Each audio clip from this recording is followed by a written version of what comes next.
এই পরিবারগুলোকে শক্তি দিক, তারা যাতে এই শোক কাটিয়ে উঠতে পারে। এবং পরিবারগুলো প্রত্যেকে, আমি দেখুন প্রচারের জন্য আমি করি না কাজ, আমি যে অর্থ দিয়েছি সরকারি অর্থ, আমার অর্থ নয়। তার বাইরেও পরিবারগুলো যেগুলো যা চেয়েছে, কিছু দায়িত্ব আমি এসপিডিএম কে দিয়ে গেছি, তারা করবে। আর দুটো একটা দায়িত্ব আছে আমার, আমি সেটা করব। আপনাদের সকলকে বলবো, গ্রামবাসীদের এই পরিবারগুলোর প্রতি লক্ষ্য নজর রাখবেন।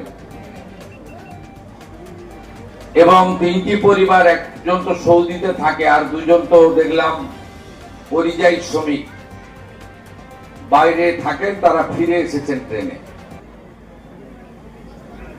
এই পরিবারগুলো যাতে কোনোভাবে একাকিত্ব ফিল না করে, আমাদের সকলের দায়িত্ব। যেমন পুলিশ প্রশাসনও লক্ষ্য রাখবে, আমিও নজর রাখবো, এই জেলা থেকে মন্ত্রী গৌরীশঙ্কর ঘোষ তিনিও নজর রাখবেন। তেমনি আপনারা সকলে এই পরিবারগুলোর প্রতি নজর রাখবেন, এটুকু আমি প্রার্থনা করি। আমরা অনেক চেষ্টা করেছি বহরমপুর মেডিকেল কলেজে আহতদেরকে সকলকে বাঁচানোর জন্য, পারিনি বাঁচাতে সবাইকে। এখনো 2 জন ভর্তি আছে, আমি এখান থেকে গিয়ে সেই 2 জনের সঙ্গেও দেখা করব। আমি আপনাদেরকে শুধু 3টে কথা বলে গেলাম। পরিবারগুলোর পাশে পশ্চিমবঙ্গ সরকারের ক্ষুদ্র প্রয়াস, পাশে দাঁড়ালাম। পরিবারগুলো যা চেয়েছে আমার কাছে, যেটা আমার ক্ষমতার মধ্যে, সব ক্ষমতা আমার নেই, আমি সেটা করব, 15 দিনের মধ্যে করব। তৃতীয় হচ্ছে, এই যে অপরাধী গেটম্যান, আমি পুলিশকে স্পষ্ট নির্দেশ দিয়ে যাচ্ছি, জেলে থাকাকালীন তদন্ত শেষ করতে হবে, চার্জশিট দিতে হবে এবং কাস্টডি ট্রায়াল করিয়ে যাতে ক্যাপিটাল পানিশমেন্ট হয়।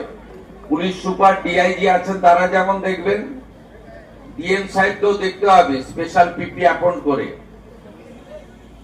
যাতে সেটা করে। আমি এই বিষয়ে স্থানীয় এমএলএ ভরত ঝাড়কে দায়িত্ব দিয়ে গেলাম, তিনি আমার সঙ্গে টাইম টু টাইম যোগাযোগ করবেন, যাতে এইরকম ফুলের মতো নিষ্পাপ,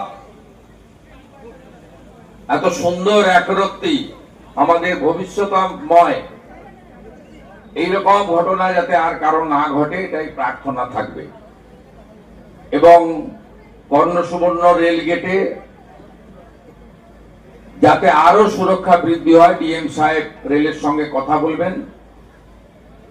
তার জন্য আমার লেভেলে যদি কিছু কথা বলতে হয় রেলমন্ত্রীর সঙ্গে, সেটাও আমি করব। আমার আর কিচ্ছু বলার নেই, চোখের জল ছাড়া আপনাদের জন্য আমার দেওয়ার কিচ্ছু নেই।